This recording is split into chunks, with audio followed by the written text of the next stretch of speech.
Get started. I'm Rodney Paul. This is my conversation with Irena Smith about her new book, The Golden Ticket, which was just published. What was the publication date? It was April, right? April 18th, 2023. So the book is about a month and a half old. So we're really happy to have people tonight. I know you have this really exciting congressional stuff going on right now. We think we might be a little more interesting than that. The foregone conclusion. I would like to think so. Yeah.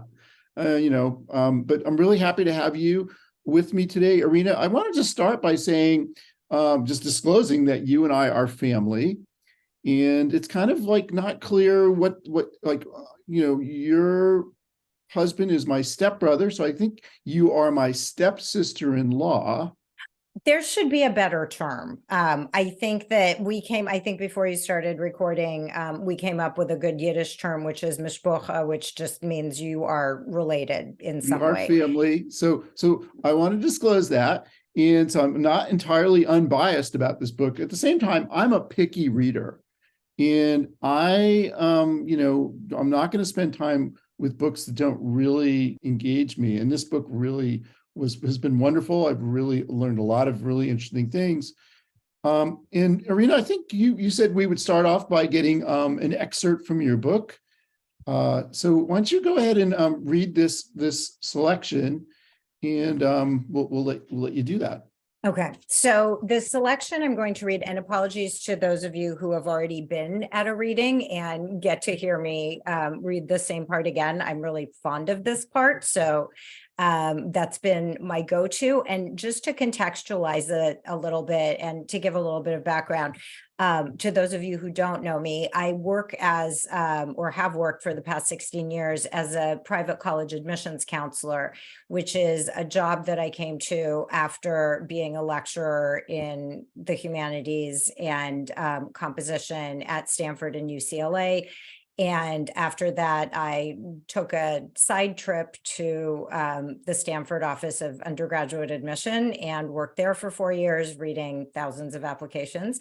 And after that, I opened my own practice as an independent college counselor. So for those of you who don't know the book is a memoir written as a series of responses to actual college application essay prompts that millions of high school seniors wrestle with every single summer and fall, mostly fall, usually a couple of nerve-wracking hours before deadline. I shouldn't say usually, but some people like to cut it awfully close.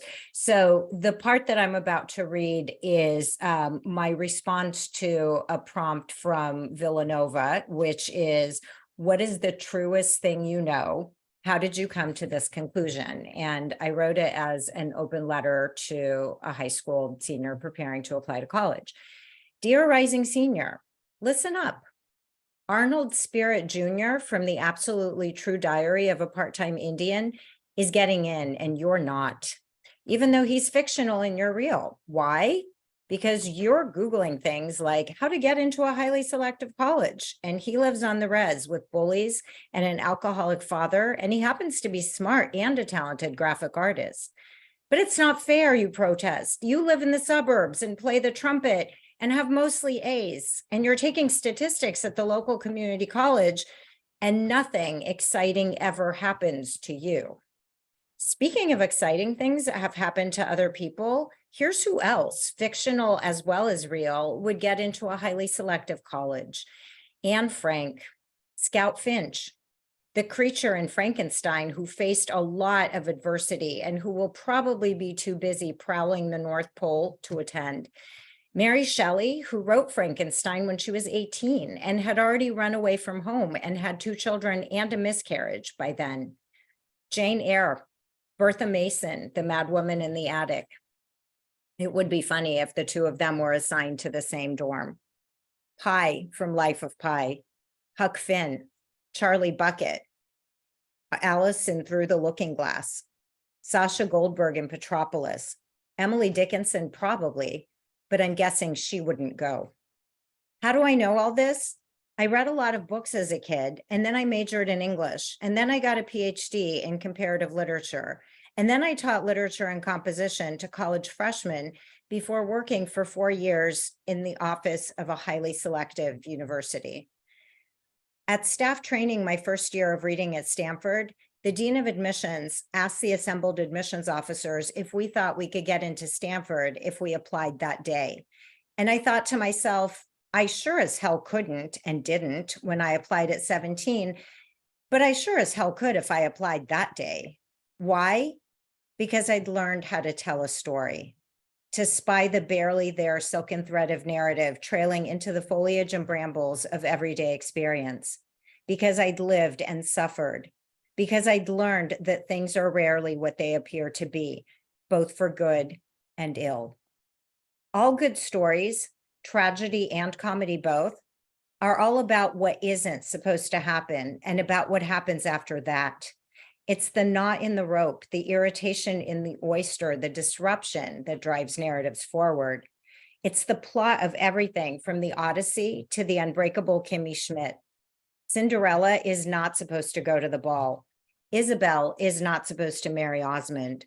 Bluebeard's wife is not supposed to open the door. Oedipus, well, he actually does do what he's supposed to do, but only because he's trying so hard not to do it. So all those people, fictional and real, I mentioned earlier, people who would probably get into the college of their choice, even if they had mediocre SATs or a bad transcript, or no transcript because they were marooned or in hiding or on the run, which made regular school attendance difficult. The funny thing is that they're not even trying to get in. College is the last thing on their mind. Mostly they're just trying to survive and not, starve to death or be captured by Nazis or get beaten to death by their drunken dad or eaten by a tiger who is sharing a raft with them. Do you notice, by the way, how many of them are on boats or rafts or confined to attics? And yet they've all lived richly, fully, audaciously. They could be admitted to a highly selective college, but they have bigger fish to fry. Speaking of which, Ishmael would definitely be admitted. Ahab, probably not. And you will too, if you let yourself. We all come into the world by accident. We will very likely leave it by accident. But in between, in what Virginia Woolf calls the season between two silences, there is more than accident. There is volition. There is intent. You will go out into the world and things will happen to you, but you will also do things and make things happen. And you will, I hope, no longer care about your GPA or class rank or SAT scores, or whether your resume shows sufficient leadership, because you will be too busy living and doing. And later, when you look back on the loopy, recursive, non-logic of your life, you'll see a pattern so intricate it will make your head spin to contemplate the coincidences and complex twists and turns that led to its making, to its obvious inevitability. It might strike you as ugly or dazzlingly beautiful or some improbable combination of the two.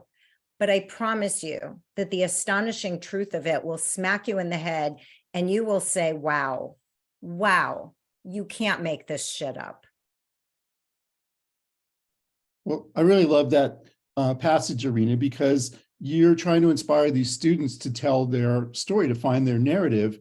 In this book, I think that's what you're doing. You are telling your story, and you told us a little bit at the beginning about what the book's about your background and kind of how that led to the book. But can you tell us a little more about, this isn't just a book about college admissions. What are the other things that it's about? So it's about some pretty evergreen themes. It's about parents and children, which has been a topic of narrative, probably if we're looking at the Western canon, since Adam and Eve, and Cain and Abel, and we all know that didn't end well, and on it went. It's about the expectations that each successive generation brings to the next generation, and occasionally the crushing weight of those expectations. It's about trying to create a better life, because one of the things that I didn't mention is my parents and I came here from the former Soviet Union when I was 9, in pursuit of opportunity and the American dream. So it's about a lot of different things. We were chatting about this before. before we started recording that the fact that it was about a lot of different things put off the 60 plus traditional publishing houses who couldn't quite figure out what it was supposed to be. And I wanted it to be about many things because I feel like life is about many things. And in this particular case, it was about many things that happened to me. So I figured that was good enough. Yeah, I was trying to describe the book to some friends who have a family member with autism, and that's part of your book. They said, well, that book's already been written. And I was like, no, this is not that book. This is a book about so many different things. And you bring them all together. And so, yeah, you're talking about like, parents and children, including you and your children and your parents and you. By the way, this is like everyone's been talking about Succession, which is also very much about parents and children, generational narrative. But let's talk a little bit about the whole admissions thing, because that is kind of a central part of it. And you think of like admissions as like a game. There's game theory involved, but I don't think the players really know the rules. So what are your thoughts on like what are some of the unknown rules in the admissions game that you got to see from your perspective, but that you seem to find a lot of parents struggling with? Yeah. So, I mean, I think that that there are a lot of things that I could say about admission, particularly admission to highly selective colleges. And I think probably the most important thing is the asymmetry of information. Colleges are obviously not going to reveal how the sausage is made unless they are compelled to by trial discovery or pre-trial discovery, as Harvard had to do when they were sued by students against affirmative action. But I think that what people don't realize, and that fundamentally makes it so difficult to try to help people navigate what their dreams are and what they think their dreams are and what their dreams actually are, through the minefield of I call them highly rejective college admissions, because I think that's a much more accurate term. Knowing that it's not really a meritocracy, or rather maybe it's a meritocracy in about 1/1000th% of the time. And usually it also has to do with a great deal of luck. But given the disproportional representation of development cases, so children of major donors, of faculty staff kids, of recruited athletes, it's meant to look like a meritocracy, but it's not. And so for parents who have bought into this idea that if only you have the right grades, or if only you have the right activities, or if only you have sacrificed 4 years of uninterrupted sleep so that you could become captain of the Model UN team or the track team or done whatever, how can there be this screaming injustice at the end of 3.5 years of really hard work when a college doesn't admit you that has an overall 4.5% admit rate? And so having seen that from the inside, it's really challenging to convey it to people who have, and parents especially, who have wholeheartedly bought into the idea of, we live in a country where if you do the right things and if you work hard, you are going to get the things.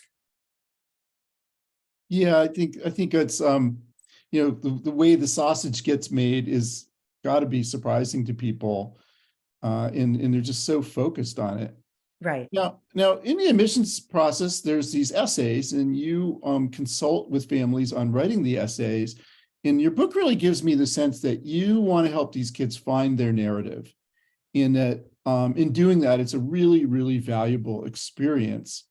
And it just occurs to me that, like, our educational system, you don't really get that kind of one-on-one coaching, right, on what is actually a very, very important thing to do. Right. You learn so much about yourself doing that. So what are your ideas on how we could incorporate this into the education system and make it something that's less rare? So that's a great question. And I think this idea of figuring out what your narrative is, or helping students figure out what their narrative is, goes hand in hand with helping them figure out who they are, which is also not a thing that our educational system does very well. Our educational system does well at testing and quantifying and tracking or laning, but not necessarily helping a student figure out what their spark is. And the spark is often coincidental with the narrative because it's usually the thing that they are super excited about. And sometimes it's a weird, nerdy, niche thing that nobody thinks is important, except for the student who totally lights up when we're talking about it. And then I get that, kind of hair standing up on the back of my neck feeling where it's like, yeah, this is what you need to write about because you just totally came alive talking about it. Unfortunately, what many of our schools reward is, good test taking and, sort of checking the boxes in terms of what is, I think, fairly narrowly quantified as and qualified as success. And so I think that more emphasis on not even necessarily writing classes, but classes that will help students play to a strength that they may have, non-academic or academic. Again, this has nothing to do necessarily with writing, but even democratizing school sports. And I can't speak for all high schools, but I know the high school that my children attended, most of the sports were cut sports, meaning that if you hadn't gotten your child on, I think it's David McCullough calls it the sports industrial complex. If you hadn't subscribed to that when they were 3 or 4, good luck getting on the soccer team or on the softball team or on any other cut team, which I think was everything except track and cross country. Those are the only sports that, were kind of come one, come all.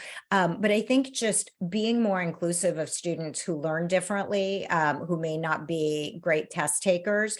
And then also academically speaking, connecting what students are learning to their experience. And I don't think that means dumbing down the curriculum, but many literature classes, and I don't have any animus against John Steinbeck, for example, but, still teach of Mice and Men or Lord of the Flies. And those texts were, yes, at one point, newer and more relevant and had a social cultural context around them, but there is so much newer great literature, and there are so many creative ways that you could take even someone like Shakespeare and make it more relevant to the students and help them figure out how does that connect to their experience, and if it doesn't connect to their experience, why not? And I don't know that that's being done a whole lot. It is to some extent in private schools, but I don't think that's being really encouraged or espoused in public schools. Yeah, it's too bad. I think I remember writing my college essays and being really happy with them, actually. And when you're a kid, it's kind of cool to think, wow, there's people out there really listening to what I have to say. Have any of the parents of the kids you've worked with been surprised by what they've come up with and maybe learned things about their kids? So tell me about an example of that. So a lot of times students don't want their parents to see the essays. So I don't know, maybe until much later that they've been surprised. What I usually get, unfortunately, because as soon as you said, give me an example, the examples that popped into my head overwhelmingly were parents saying, do they really need to write about that? Or is this a good idea? Could we write about, this great resume item instead? And a lot of what I do involves pushback on that, because the resume item does not make the student light up. Some kind of totally niche thing or childhood memory or something that is quirky and lovable and fun about them really does. I think that I'm now thinking of a couple of good examples where a parent was really blown away by how important a relationship with a grandmother who had recently passed away was to the student. She wrote about cooking with her grandmother and listening to her stories and then absorbing her stories into her own writing. That was really, it was very moving for me, and it was very moving for the mom to read, because I don't think they had really talked a whole lot together about the grandmother's passing and what she meant to that particular student. So I personally think, and this isn't necessarily a curriculum thing, but something that would be useful for parents of teenagers, is sit down together and, compare hypothetical drafts, or not hypothetical, but real drafts that a parent might write of their response to a college essay prompt, and share it with your kid. Because I think that for students to understand their family history, where their parents came from, what shaped the parents' own expectations and experience, can be extremely, extremely valuable.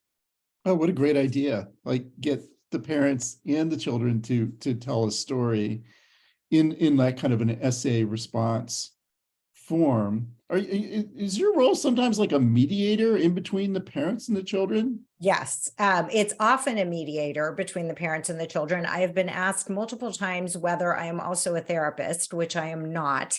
But there is a lot of intergenerational conflict in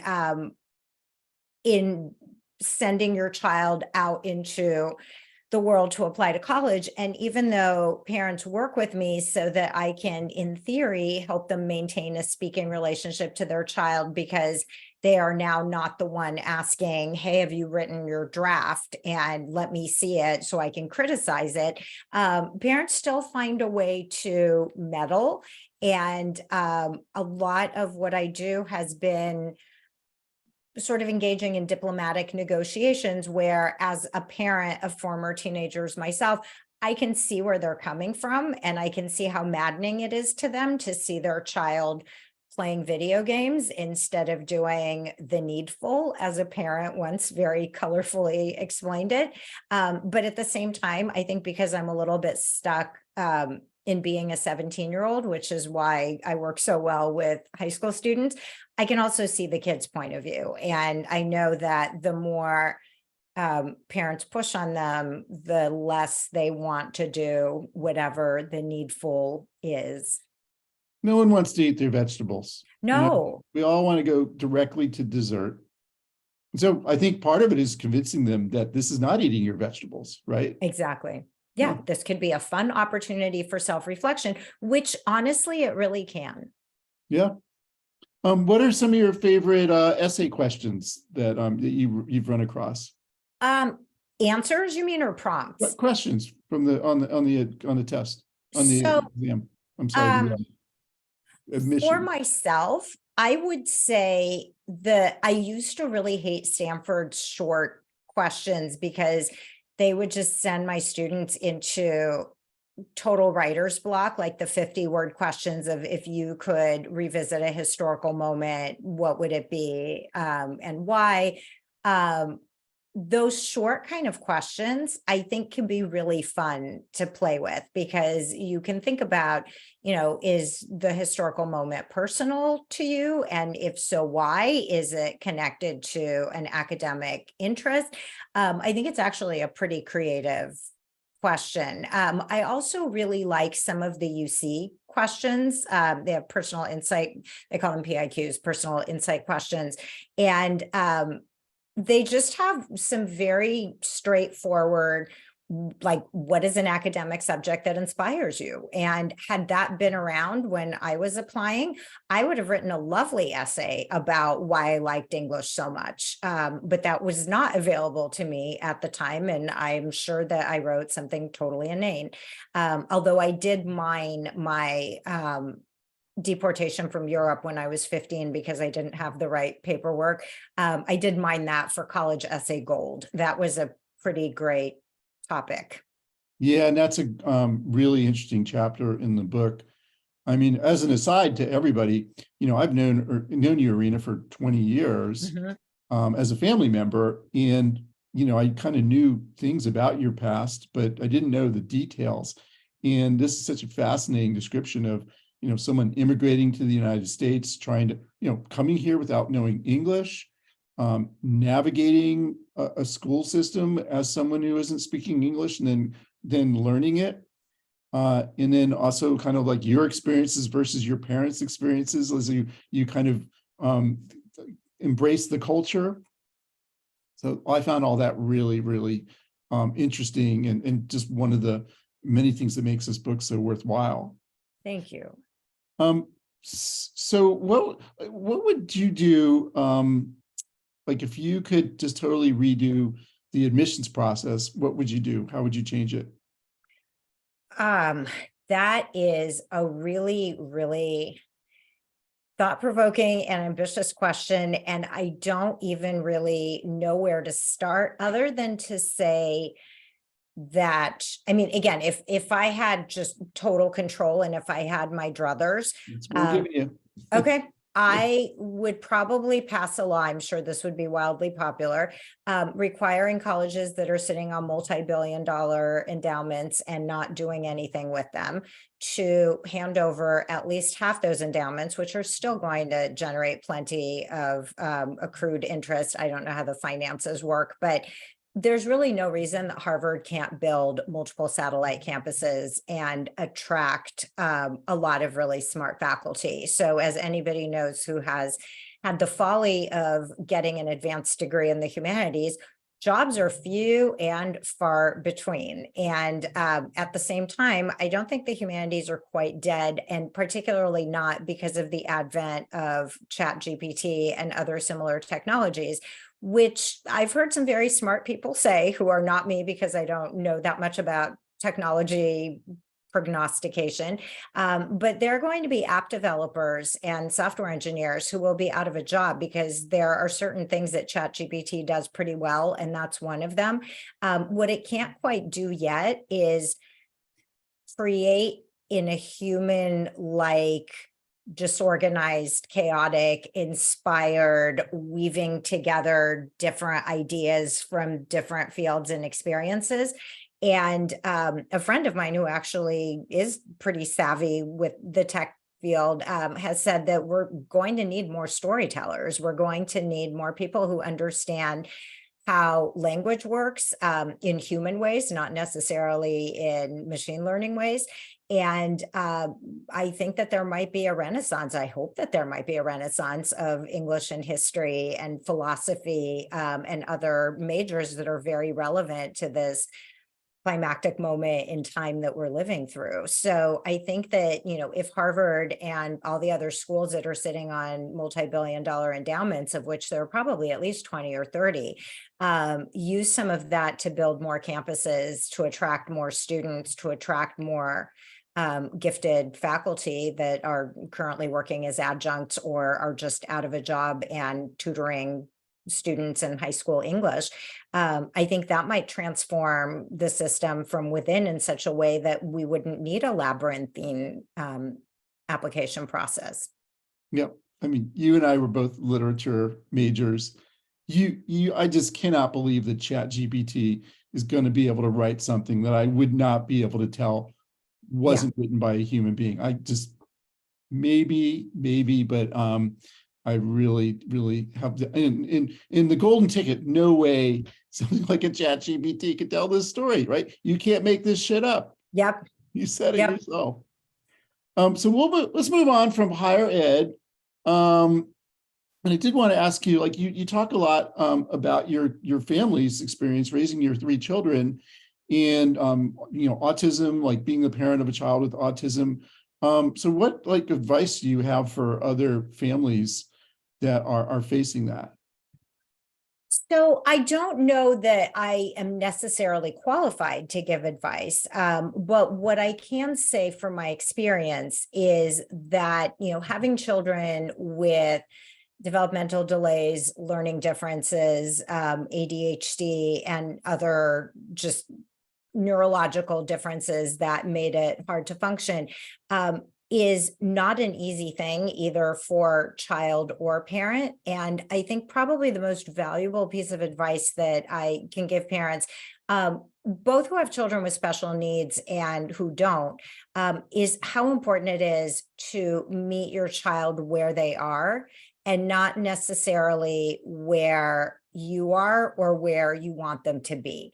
That being said, I am still really behind my husband David's and my decision to use applied behavioral analysis with our son Jordan, who was diagnosed, as I describe in the book, at 2.5 years old, because without a certain degree of pushing, without a certain degree of just breaking down language and communication in a way that he could understand, I'm not sure he would have been able to communicate, and he would have been able to live independently. So I'm not saying, unconditionally accept your child if your child just wants to, at 15, sit in front of the TV and play video games for 7 hours. As a parent, you could obviously draw those distinctions, but I do think it's also important to celebrate where they are instead of approaching, any child from a deficit model. And I can't tell you how many neurotypical students I've had where in our first meeting, I'm looking at the student's incredibly accomplished list of achievements, and the parents are saying, but what's missing? Should they have played a sport? Should they have a musical instrument? And I'm like, okay, the sport ship has sailed a long, long time ago. Really, a junior in high school is going to take on a musical instrument. Look at what they're doing. They're making incredible things with their hands. They are singing at, some incredible level in some highly selective choir. They're doing all these things that are really, really impressive. Let's focus on that and not on here's what they haven't done and they should. So I think just approaching children from whatever the opposite of a deficit standpoint is, I think is probably the best thing that all parents can do. It's just accepting, like, we're all different. And then this is, I think, the problem so many parents have is they have expectations, and you have to understand, like, you got dealt some cards. We all get dealt cards, and Exactly. You got to play them the best way you can. Right. And I'm really close with your oldest son. I've had a wonderful relationship with him, and I wasn't aware he had autism for quite some time. Mm-hmm. So it's like, I think this book is really a good roadmap for people. Just to understand, like, it's gonna be a humbling experience. You're gonna learn a lot, and there's gonna be a lot of reward at the end. Exactly. Yeah. And it's not, not just at the end, but also along the way, because the opportunities that the unexpected gives you are really, to me, one of the most precious parts of raising our children who were not the children we expected. I think, honestly, nobody's children are the children they expected in all kinds of different ways. And I think the gifts of learning something about yourself as a person, and about what you think success means, and about being put in a mindset or a world where things are really not familiar to you, and learning something from that is really huge. Because I think that if you live constantly in your comfort zone, if you emerge unscathed and unscratched and unbruised by life, I think you haven't lived as richly as, and I'm not saying, go out and run through a bunch of brambles and stinging nettles. But I do think finding yourself in situations, whether voluntarily or involuntarily, where you're out of your comfort zone and you have to figure out who you are and how you want to handle being out of your comfort zone, is really valuable. Yeah, we learn a lot through our adversity. Exactly. And we don't, embrace adversity. We try to avoid it, but it is what teaches us and tests us. Yeah. So how cathartic was it for you to write about all these experiences, in kind of like turning it into a narrative? Tell me about that. So it was a long process. I tell people the book was written in about 20 years and 1 weekend. I can say more about that later, but it was different things at different times. Sometimes it was extremely nostalgia provoking, writing about our first years in the US and about emigrating, really made me remember a lot of things that I had forgotten, and it precipitated some really great conversations with my parents about our early days. Can I stop you right there? And Sure. can you show us that picture of you guys arriving in San Francisco? This might be a good time to see that. Let me. And I just saw this for the first time a few minutes ago, and it's just kind of a great visual. So this is you. Tell us who we're So looking. I will narrate the picture. This is us in San Francisco Airport in February of 1978, before San Francisco Airport was remodeled and back when Air California was apparently a thing. This is me in the front with very long bangs, which I think was actually a good look for me, and the umbrella with which I was entrusted. Back behind me is my mom. Next to her is my dad's cousin David, who sadly has passed away. And they sponsored us to come to San Francisco. This is my father, who is wearing, I think, a very, very festive and very wide tie.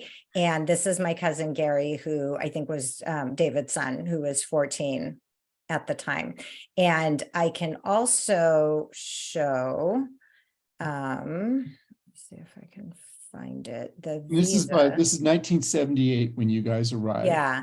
So this was our exit visa to leave from the Soviet Union, which says right here that we were going to Israel because we were Jewish, which was the only way to get out of the Soviet Union in the 70s, since you couldn't say you were going to the US due to the Cold War. So here's my mom, and here's me with significantly shorter bangs. Thanks. So I didn't mean to interrupt, but I just. Oh, no worries. Okay, now I forgot what I was saying though. We were talking about how cathartic it was, and oh yeah, so it was. I started with the lead up. So first it was nostalgic, then it was cathartic, in particular when I talked about the struggles our kids faced, so I would say both cathartic and extremely painful, because nobody really wants to relive really dark times as a family. But at the same time, I feel like those dark times have turned us into the family that we are. And I am deeply, deeply proud of all three of my extraordinary kids. And I think that probably the most both cathartic and gratifying part of writing this all down is how many people I've connected with, both who I had known before the memoir, who were like, oh, I did not know this about you, but also people I didn't know who connected with the story for all kinds of different reasons, because they had a child go through the college application process and found it deeply traumatic for good reason, or because they have had experience in their family with depression or anxiety or autism or learning differences, or because their child really struggled in a school that was made for kids who are good test takers and good at being academically successful. And those were not our kids. And one of the reasons that I really wanted to be able to tell our story as a family is that there are hundreds of those kids who are, similar to mine in every single graduating class of Palo Alto High School and Gunn High School, which are our two home high schools in Palo Alto. And they're not the ones who get written about in the local paper because of their athletic prowess or because they're national merit semifinalists. They're the kids who quietly fall through the cracks. And I think to tell their story and to tell what it was like to be them, and what it was like to be their parent, I thought was both very freeing for me, because it was like, yeah, here's our truth. But also, as it turned out, it gave me the gift of connecting with a lot of people who had gone through different but similar things. Yeah, I think it's a book. You talk in the book about how you weren't comfortable telling a therapist some of these things. But to be able to put this together as your own story, that's something that you do feel really good about. Yeah. And I did eventually, so full disclosure, if you can see a therapist, I highly recommend it. I did eventually, after I wrote the book, end up going to one, and it was hugely helpful. But I think my reluctance for a long time to talk about some of the things that I had been experiencing and we had been experiencing as a family is I felt this really profound disconnect between my professional life is to help people put on their shiniest face and apply to these really highly selective colleges, which I felt like put me on this, and I will fully admit this is on me and not on anybody else, put me kind of on this pedestal where I wasn't allowed to have my own struggles and my children were not allowed to have their own struggles, except that everybody was struggling and not talking about it was not helpful. Yeah, I think that's true. Like we try to hide this stuff, but actually it strengthens us when we can talk about it. And, Exactly. it helps us understand it better ourselves, and then we can help other people too. And I do feel like this book does that. You talk a lot, you're obviously a great reader, and you talk a lot in the book about your favorite writers. That passage that you read for us kind of alludes to that. But who are some of the writers that have inspired you and that kind of led you to become the writer of this memoir? So I think that my most foundational influence in this memoir is David Sedaris, whose book of, I think it was a second collection of stories called Naked, came out when our oldest son, I think, was 2 or 2.5. And my high school friend, Lila, who I am still friends with, sent like a book care package just spontaneously and out of the blue. And Naked by David Sedaris was in there. And I was like, who is this guy? And then I started reading and I was completely entranced that you could be so snarky and have this just bone dry wit and write about what arguably is a very colorful family with such just really snappy prose. And I decided right then and there that I wanted, I mean, obviously I'm not a gay Greek man with multiple siblings, but I thought, well, as an aggrieved Russian Jewish woman, what would that look like? Because I felt like our vibe, as my daughter would say, was very much the same. And so I think just in terms of tone and in terms of subject, he was a really big influence. I read memoir a lot. So I also really like writers like Megan Daum. She has a really great collection of essays called The Unspeakable. And then a very fun just memoir called Life Would Be Perfect If I Lived in That House, about her obsession with real estate. I do feel like I'm indebted to many contemporary memoirists who sort of tell the truth about their lives in arch and artful ways. Yeah, so we should all be reading more Sedaris. I think so. He is a lot of fun. The title of the book, and I've got the book right here, The Golden Ticket. I know there's a good story behind how you came up with this title in the design of the cover of the book. So tell us about that. So the story is that I am terrible at coming up with titles. I actually like coming up with titles. Often they have nothing to do with any kind of book or plot. I think my very first attempt was I just came out with Tastes Like Chicken, which I thought, would be a great title for something. What I don't know, and I still don't, but I still think it's a great title. And when it came time to name the memoir, I went through, I would say, at least 50 or 60, if not more, different possibilities. Originally, I titled the manuscript The Book of Complaints and Suggestions, which is a real thing, or was a real thing in the former Soviet Union, where every public-facing business was required to have a book of complaints and suggestions where customers or clients could write down their complaints or suggestions about the business. And then I would imagine every month or so that book got taken out to the incinerator and burned. So I had framed it as sort of a tongue-in-cheek advice book, as well as a book of complaints of parents about their children, which I have in abbreviated form in one of the early chapters. And I did have a little blurb that explained what the book of complaints and suggestions was. My agent at the time thought it was too long and complicated, so we retitled it many, many times, until finally my husband David suggested The Golden Ticket.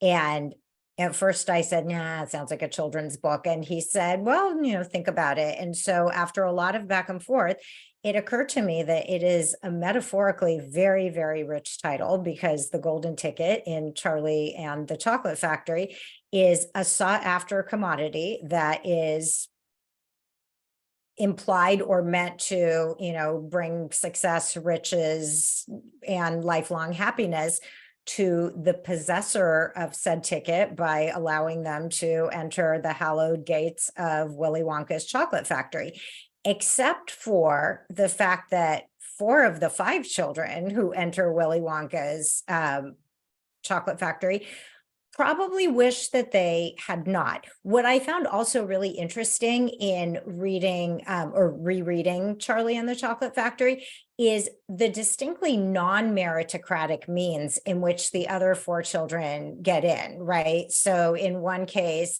a father hires like 18,000 workers to open however many candy bars so that one of them could get to the golden ticket. So, it's basically American college admissions writ large. It's about access, it's about influence, it's about money. And Charlie is the only one who gains it the old-fashioned way. And I wouldn't even say meritocratically. He happens to be very deserving, but he gets it by pure luck. And it turns out that for 4 of the children who enter, it doesn't actually do them a whole lot of good, and it causes them great physical and emotional harm. And I thought those kind of connections between what the book is called and what it refers to were pretty fun.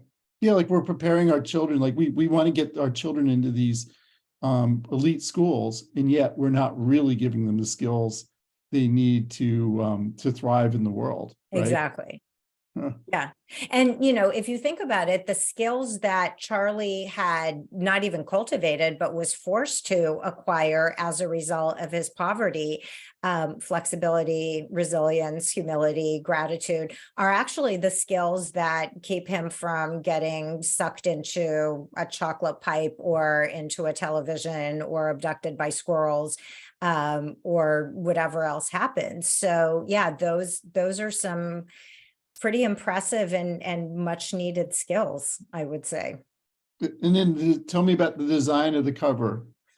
Oh, so the design of the cover, I did not come up with. That was the creative team at She Writes Press, which published the memoir. I think in part their design was inspired by my husband David's mock-up design, where he created just kind of a dummy cover with a lot of pennants from actual colleges and universities. And our thought was to initially, if we could get a graphic designer to do it, to put among the, the big name schools that people in our family had gone to, some of which were not as well known as Harvard, Stanford, Yale, et cetera. And we ended up submitting his kind of dummy cover that he made to the She Writes Press graphic design team, and they came up with something that I'll show mine, that very closely resembles this, but it was kind of perfect. And there was nothing, it was just, it looked like 3 college pennants. And I said, is there any way to make it look a little bit off, because it's not about the golden ticket actually and everything being perfect. And so there was a long email back and forth where they were like, what do you mean off? Like, do you want an ink blot? Like what? And so I came up with the idea of unraveling, one of the pendants, with I don't know if you can see on camera, but there is a small golden thread little coming thread. off the tip of the yellow pennant. Yeah, I didn't realize that. Well, I'll pay more attention to that now. I think book covers are very interesting because, they can really only give you a snapshot of one particular thing, and it needs to be something pivotal. I always think of I love The Great Gatsby, and it has With the eyes. the eyes, yeah, the eyes of T.J. Ecklenburg. Yeah. Yeah, English majors, folks. exactly. Love For this the stuff. win. So we've been talking about all the different things this book is about, and you're like weaving this story that is about your experiences in higher ed, but also about raising your family and about immigrating from the Soviet Union, and so much more. What was it like? What was it like weaving all that together? When did you realize that you would be doing that? So I think initially I had all the chapters arranged chronologically, which is essentially and I did end up doing some cutting and pasting and moving around, but originally it was just in chronological order, starting with emigrating from the former Soviet Union. And actually the current last chapter was not at the end. And I now can't remember what was at the end, because I was just telling someone earlier today, I have probably 230 some odd versions of this manuscript, most of which I never want to look at again because it's been through so many changes. So I think that at some point I decided I needed more of a contextualization for what I was doing. And then fairly late in the revising process, I realized that what would really tie everything together would be responding to college application essay prompts, and that I didn't have to do it verbatim. I obviously gave myself immediate permission not to stick to the word count. And my hat is off to the many, many millions of students who have to compress their life story into 650 words or 50 words or 350 words, which is really hard. I had a few attempts that just ended dismally. And then I was like, you know what? I'm an adult. I'm not applying anywhere. Nothing's going to cut me off.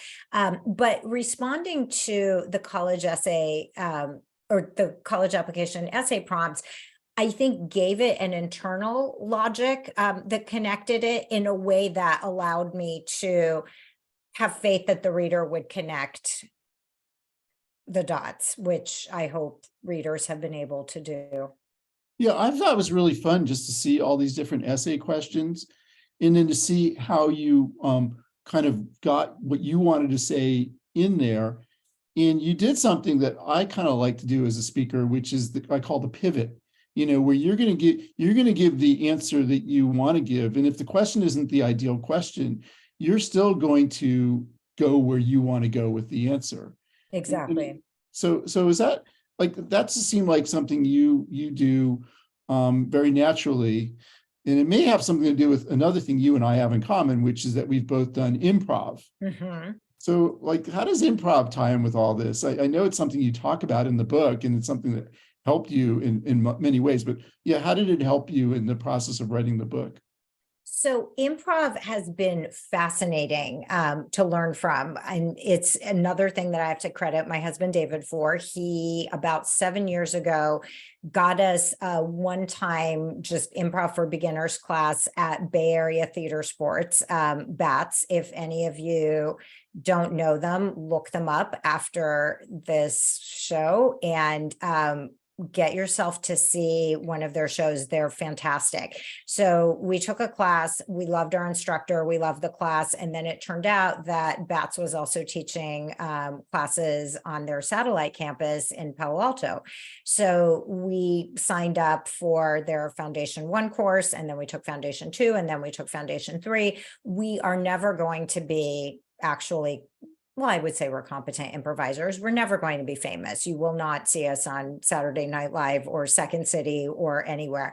But it's been a lot of fun, and it has taught me a lot about how stories are built when you have nothing to go on, but an audience suggestion that the thing that you're holding in your hand is a ball of yarn. And then all of a sudden, on a bare stage with only your scene partner for company, you have to figure out what you're doing with this ball of yarn and who your characters are and how they know each other and what they're doing. And so that kind of world building in the moment, and the spontaneity and the give and take of it has been really revelatory to me, because it's so much about improv too is not about being successful, but about just being willing to put yourself out there and to make mistakes. And the mistakes are actually often what are celebrated, as opposed to, look at me, I killed it out there. And, sometimes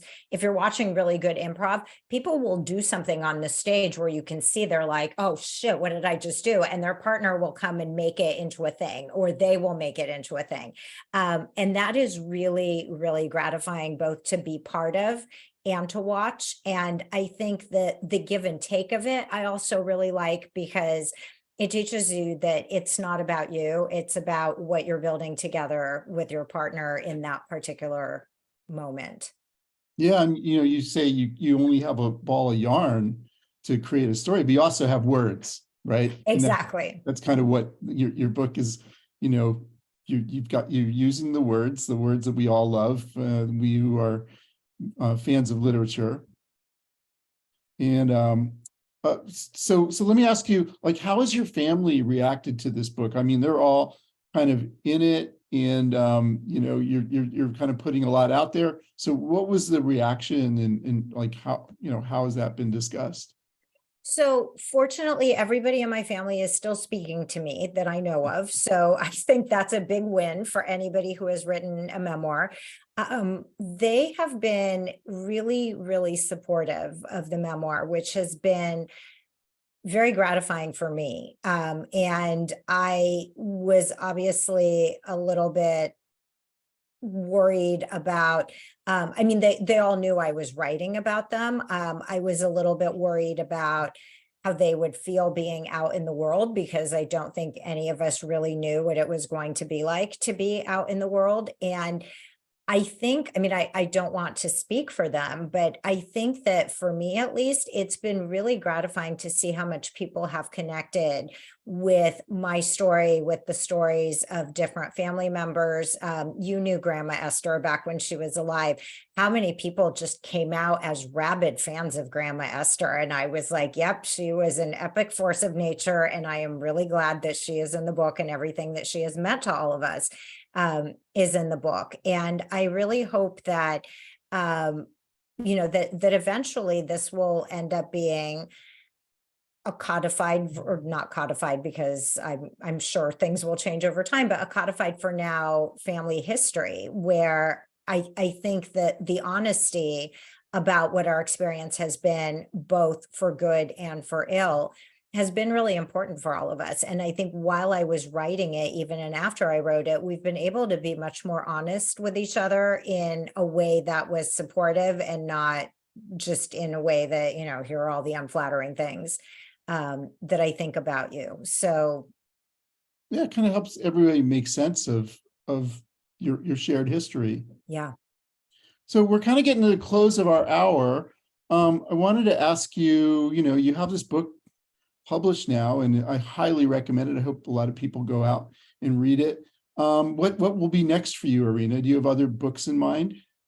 I do. So I actually have several, one of which will perhaps be an irreverent guide to not necessarily only college essay writing, but college essay writing and personal writing, and what it's for, or what it can be for, apart from getting into college.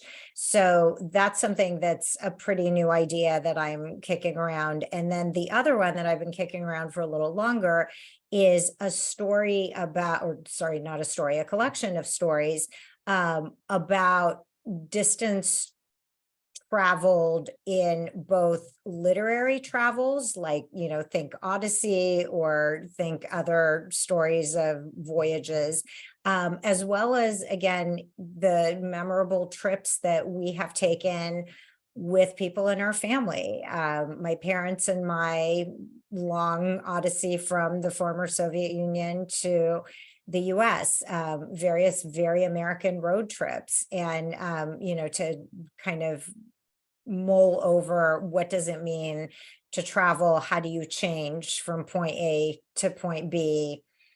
Things like that. So they're still very new ideas, but that's what's in the hopper. Well, for me, the key to this book is, we talked earlier about, this isn't eating your vegetables, right? This book is fun, and there's a lot to be learned from it, but it's really not, instructional. It's really a joy to read. And I just wanted to say, we talked at the beginning about how you and I are related. We're related through my father, who married your mother-in-law, my stepmother.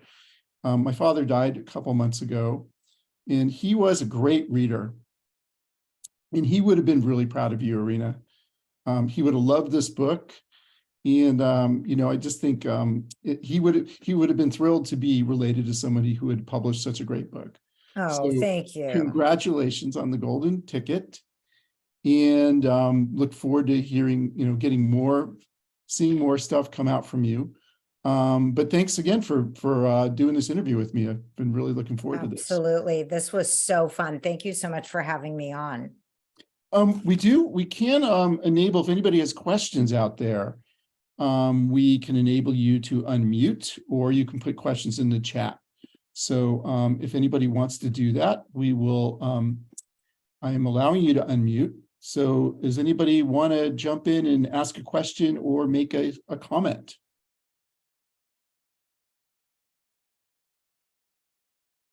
Anybody out there in Zoom land? If not, we will just thank you guys all for tuning in.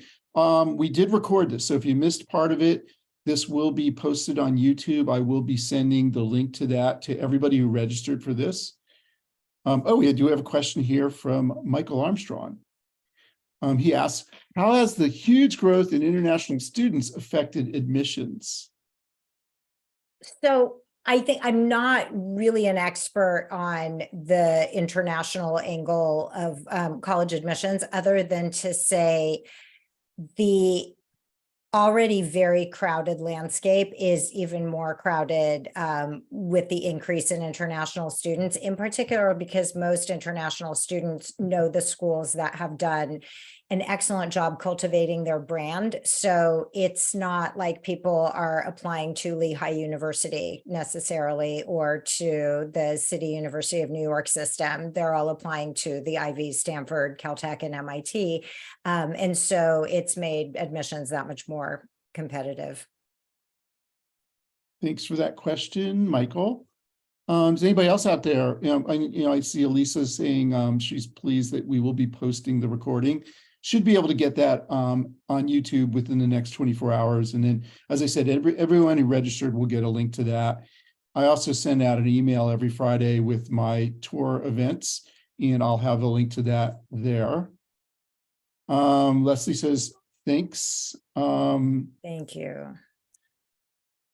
There's a bunch of nice comments out there. I know, from Shayna, my roommate and very close friend from UCLA. Leslie says she loved the book. Yep, we share that. So yeah, thanks again for tuning in. And Irena, do you have any other book events coming up?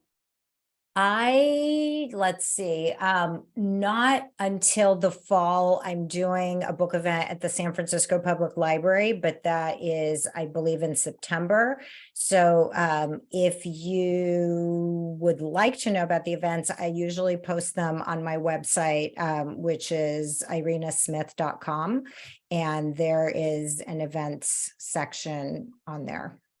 Oh, I'd love to see you at the San Francisco Public Library. I'll actually be at the Park branch. This is the one in the Haight-Ashbury doing program on the Grateful Dead in July. Oh, that's very cool. Yeah, I love all of our libraries.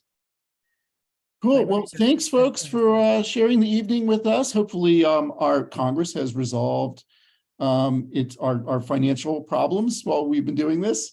Michael asks about, is there going to be a book tour? Oh, well, I am doing a reading in Seattle at the beginning of August. And Wow. then beyond that, I don't know, but I would love to do a book tour. I should note, we didn't cover this in the interview, but I was voted most likely to talk to anyone or anything about anyone or anything in high school, which I am very proud of to this day. So if I have other opportunities to talk to anyone or anything, I would be delighted to do that. But so far, it's just the Seattle. You've talked to me about just about anything, right? Yes, I have for many years. Cool. Well, thanks again, Irena. Thanks, everybody. And enjoy the rest of your evening. Rodney, thank you for having me on. Great pleasure.